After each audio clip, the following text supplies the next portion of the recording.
thing that when I was outside here and I had an opportunity to sit on tables like this with media like we are doing now, I too had a lot of criticism about IEBC. And my criticism was based on the history of IEBC in this nation, but most importantly, what I was seeing from the outside. Fast forward, I have been given the privilege and honor to be a commissioner at IEBC. And the first realization I have made, including all our commissioners, is that there is so much good work that has been going on in IEBC, but which Kenyans have no idea about. Now, the first thing that we have done is to create committees so that we give specificity and more attention to thematic areas of operations of the Commission. So the first problem that is burdening IEBC is the history of elections in this country. The second problem is our political leadership, some of them. Because every time our political leadership works together, there is peace. IEBC has no problem somehow. It's very good. It's very good. Okay? But the moment elections are conducted and the winner is declared, IEBC is a terrible organization. These people are thieves. Take, for instance, every time that elections end, and remember, when the elections end, we have a winner and a loser. How many winners do we have? In this country, there are 16,105 candidates whom were registered to vie in 2022. 16,105. How many winners came out of that number? 1882. 1,882. So if we take 16,105 losers, add their supporters who are loyal, they believed in them, they invested emotionally, they believed them as the Messiah that would deliver them to the promised land. Just amplify that unhappiness and tell me which one will be prominent in the social space. Will it be the loser's voice or the winner's voice? So then, because we have the problem of our politicians not accepting laws, the Ghanaians have shown us the way. They shake hands and say, yes, you won. You won. But our politicians are yet to accept that whoever has won has validly won. Shake hands and say, there'll be a second time. Right. So the second problem that IEBC is compounded with because of these perceptions is how our politics are played. It's volatile, Latif. It's volatile. Number three, the electoral ecosystem we have to grapple with. Number one is the fear that the staff at IEBC have gotten over the years because of the bashing. To be honest with you, some members of staff at IEBC are in paralysis out of the fear of demonization, out of the fear that will actually be blacklisted, targeted, and killed. Particularly after some of the members of the commission were killed, and you remember this, right from the gentleman in charge of ICT, election officials in Bakassi, and many others. So the first problem why there has been no communication, particularly from our technocrats in IEBC, is that they suffer the paralysis of fear. Number two, voter education. For some reason, voter education has not been prioritized so much in terms of budget allocation. So that there is this tendency to think that once the elections are done, then there is no work going on at IEBC. So the moment the elections are done, nobody is interested in what happens at IEBC, the budgets are slashed, and nothing happens. Yet that is the time when IEBC should spend more time interacting with the citizens and the voters, educating them and informing them about the processes at IEBC. So that has also contributed to the lack of communication. But and thirdly, which is critical, is our own deficiencies as humans. We must accept also that there is what I'm strong at and there's what Janet is strong at. We need to have collegiality in the IEBC so that if Mariam is good at something, we let her run with it, because her win becomes a collegial win. If Janet is good at something else, we view it as a positive and we let her run with it. At the end of the day, we all contribute in little bits, the story of the hummingbird, and eventually we call big fire. So the final problem that I see myself that has led to that, Latif, again, if I'm answering your question right, is the lack of the requisite collegiality in the team. And that is what we are really working hard on as a new IBC. That it doesn't matter whether we like our chairperson or not, our vice chairperson, or each other. It's not about liking each other. We did not know each other, but fate has brought us together. And Kenyans don't want to know who likes the other, who doesn't like. What Kenyans want to know is that come 2027, they are receiving a free, fair, and credible election. And I welcome all of us to think, do we have a problem? Yes, we have a problem. What is the problem? IEBC lack of trust. Is this problem because of Erastus, Edung, Efekon, and his commission? No. We are 47 days in office. So why hasn't the trust shot up immediately we were appointed? It did not shoot up because even as we were being nominated, we're looking at your tribe. You're looking at my tribe and looking at whom I've worked with before. So, Janet, we are not by any chance pretending to say that proportionate representation system is the silver bullet. But we are saying, could it be a solution to the problems we have? So finally, those are just a few of the reasons why I think IBC is perceived differently. But the last one, Latif, and this one is reasoned.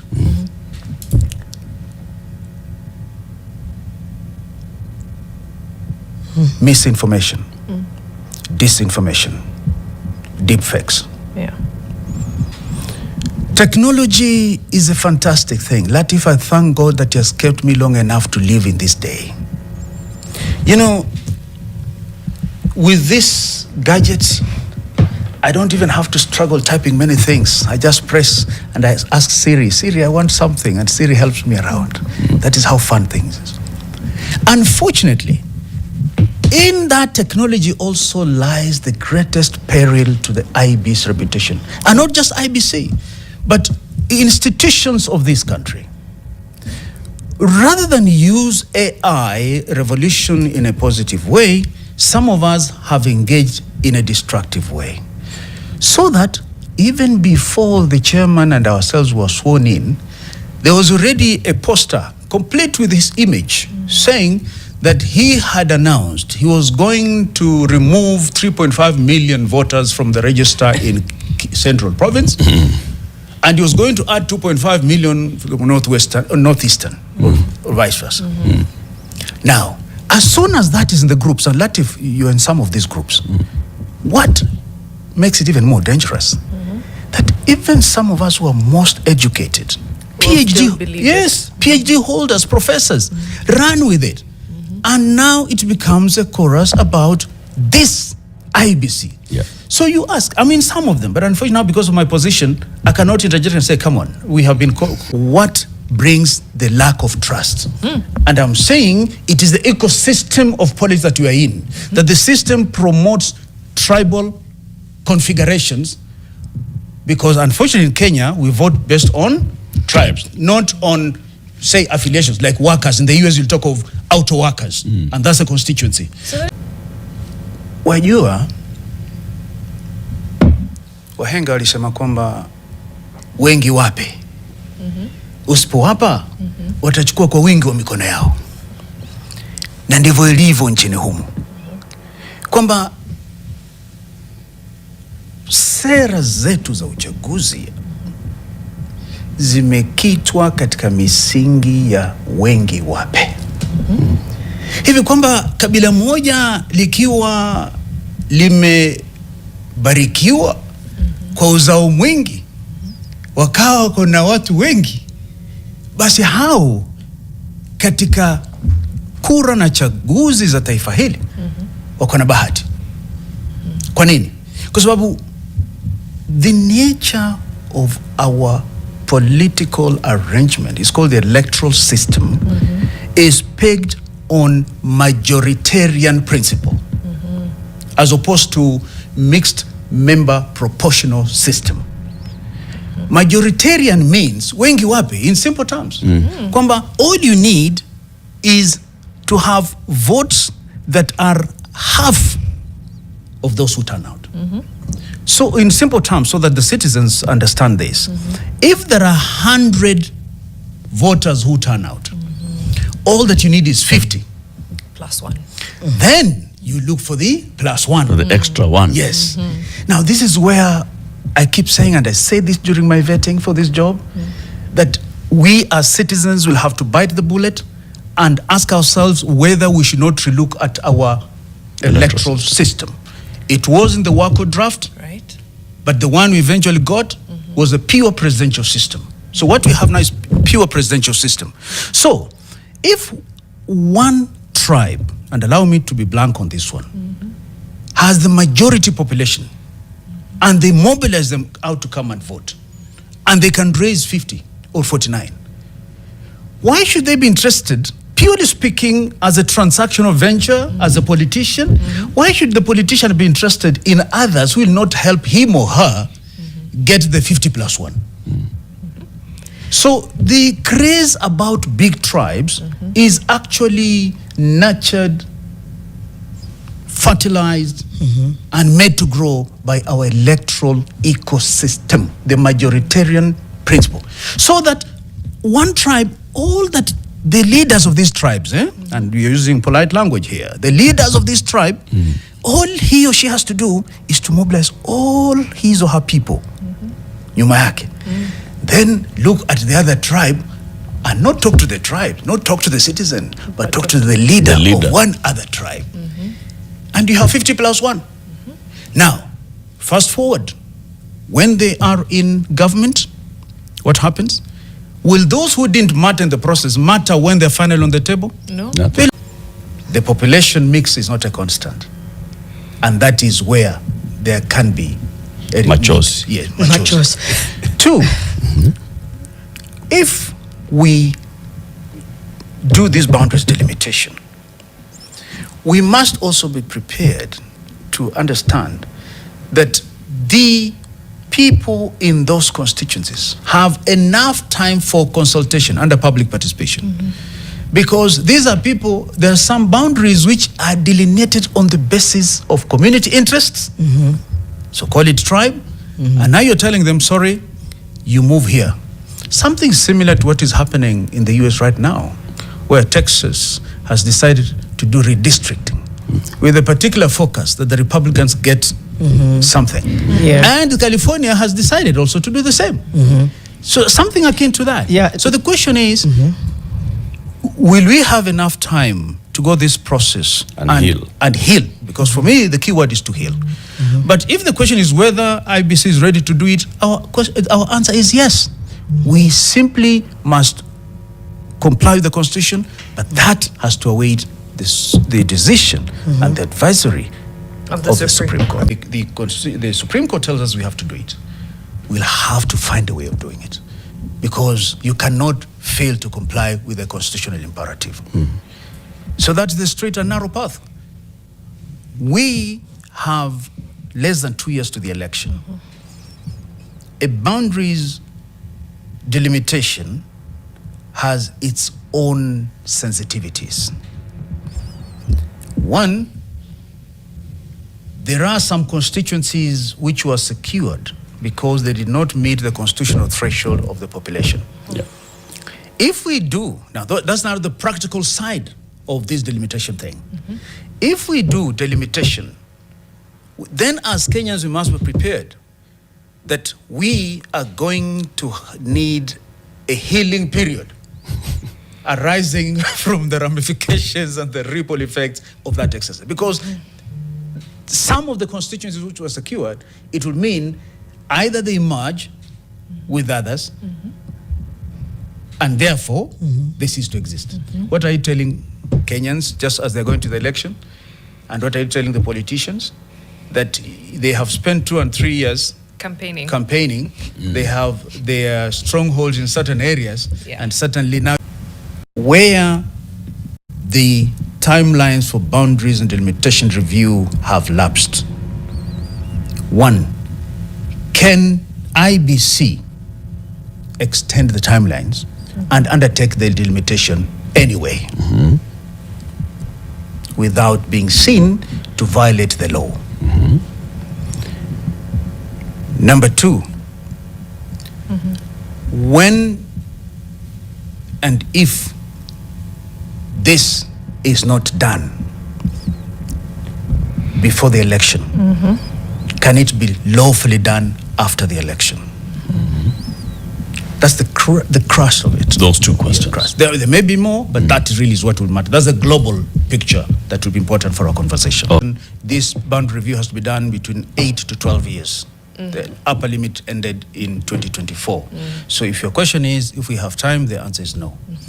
Your second question is, are we doing something about it? Yes, we are doing something about it, because I've seen some comments on social media where they say IEBC cannot just fold its hands and say we can do nothing about it. When we arrived, we found a lot has been done, as I've said, and we approached the Attorney General's office for advisory. The Attorney General advises to get advisory opinion from the Supreme Court, because under the Constitution, it is the Supreme Court which has that mandate. We did. We await. Thank you. Cost drivers of this budget. Now, I keep saying again, next time please allow me to come with my tech guy, because they'll break down the specifics. But briefly, we have to look at the major cost components. In 1992, when we had the first multi-party elections, we had 6,000 polling centers across the country. Fast forward, we are in 2022, we had about 24,400 thereabout. Right now, we are soon beginning mapping of polling centers because the population has increased. There are young people who must be given the right to franchise. So we are beginning this mapping shortly, and we anticipate that there will be additional polling centers. These polling centers, the 24,000 plus, were manned by 510,000 workers. In 2027, we anticipate that on top of the 22 million voters who voted last time, we are hoping to add 6 million. An additional pause there. There's collegiality between IEBC and our parliamentarians. We have a very good relationship. I told you they're among the first stakeholders we have met. The Honorable Speaker, Moses Wetangula, was very gracious and offered that he'll fast-track those proposals which you have made. And therefore, we believe that even the campaign financing will be one of them. And the other one, which I know... Here it comes, 61 billion shillings. ...made law, especially at the High Court. Kuna mkanganyo. There are some decisions where the High Court has ruled that it's okay, it's an administrative function, the CEO can go ahead. And there are some instances where it has ruled and said, no, it has to be a commission. So the Secretariat, really, without the commission, chose the safety path. And the safety path was to pen it, wait for commissioners, because if you make a mistake as a Secretariat, you're in deeper waters. That is the reason. You usurped a job. Yes, you usurped. That's the reason why it did not go. Things that could not happen because commissioners were not there. Okay? Some of these things were taken to court. And the court, for example, gazettement of a member of county assembly, for example. I'll come a bit closer to the gazettement of member of county assembly who when a party list who had been nominated. Right. And in some instances, the court ruled that that is an administrative issue and the CEO ought to move with it.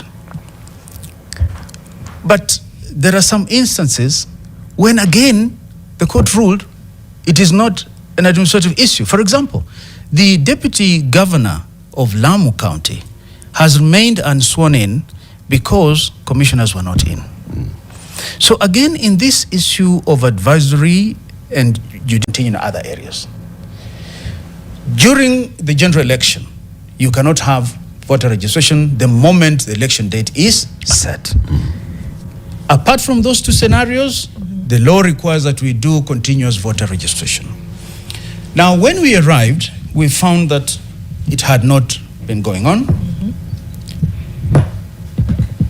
We have already announced, the chairman has already announced that today he'll be responding to this particular issue. So I don't want to usurp my chairperson's role, Okay. but hopefully he'll be making an announcement on where we are on this issue. Why was it not going on? That's a good question. I wish I could answer for what has happened in 47 days, but it wasn't going on. What answer were you given? Well, there was lack of budget for it. But other than lack of budget for it, from what we are told, there was no commission in place. And we at IEBC also have made many proposals in terms of legislative reform. And that's why I'm saying this session here is a think tank session. You know, this kind of reasoning by some Kenyans is the reason why they drove some of the commissioners in the previous commission to hide behind the walls and only appear to the cameras and to the people when they must. We refuse. We'll come out and tell you when we have done something. Please tell us if it is wrong. We'll reason together and we'll accept and admit where we have done wrong and offer amends. Lakini hatutasukuma tujifiche tusiongee mawazo yetu ili tunyongwe tukiona.